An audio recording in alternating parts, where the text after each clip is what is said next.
Hello mga kaiklabu! Gawa naman tayo ng parsley bread.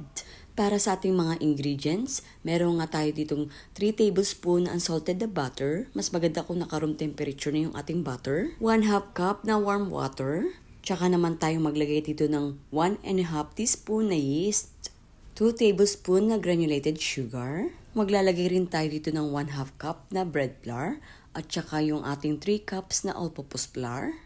Iniligay ko na nga rin dito yung ating 1 cup na warm milk, pati na rin yung ating 1 teaspoon na salt. Hinalo-halo ko lang pala muna to kasi nga gagamit tayo ng electric mixer para mapabilis din yung pag-smooth at maging elastic kaagad yung ating dough dito.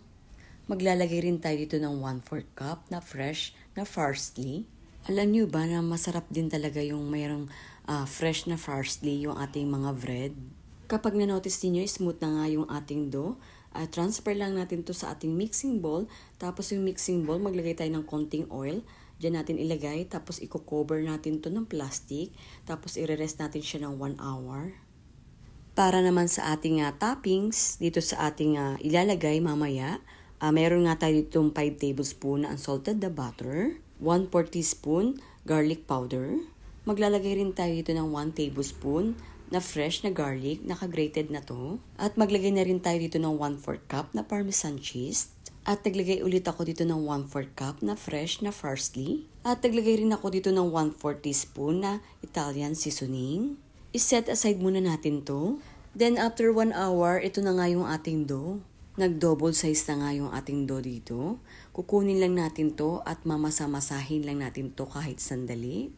Dito nga sa paggawa ng ating recipe sa dough, medyo malambot yung pagkagawa ko dito ng dough.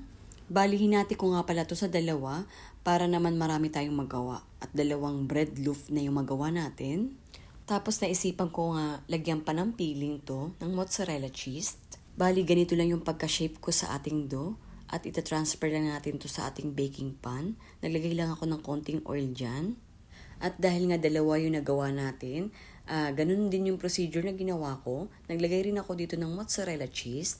Tapos naisipan ko nga to na what if i-cut ko siya ng mas magandang shape or design. Diba? May design na yung ating dough dito. At since nagandahan nga ako dun sa pagkat natin ng dough, ginaya ko na nga rin dun sa nauna nating ginawang dough. Next na gagawin natin, maglalagay na nga tayo dito ng toppings. Tapos pagkalagay nga natin ng toppings, ay i-rest ulit natin to ng another 1 hour. At bago nga natin ilagay ito, ay preheat muna natin yung ating oven. At tinimer ko nga siya ng mga 30 minutes. Tapos, ipipreheat ko siya sa temperature na 145 degrees Celsius. Doon nga sa timer na ginawa ko na 30 minutes, dinagdagan ko pa pala ng another 5 minutes. Kasi mas gusto ko na medyo toasted yung ating bread dito. At habang paluto na nga tong ating bread, super bango niya kasi naaamoy mo talaga yung garlic. Napapaisip ako na kailangan ko gumawa ng pasta kapag meron ganitong bread. Ang maganda dito, super lambot niya pag hinawakan mo talaga. Diba, super easy lang yung paggagawa nito, kaya try nyo na rin. At kung nagustuhan mo nga yung video ko, paki-like and share naman.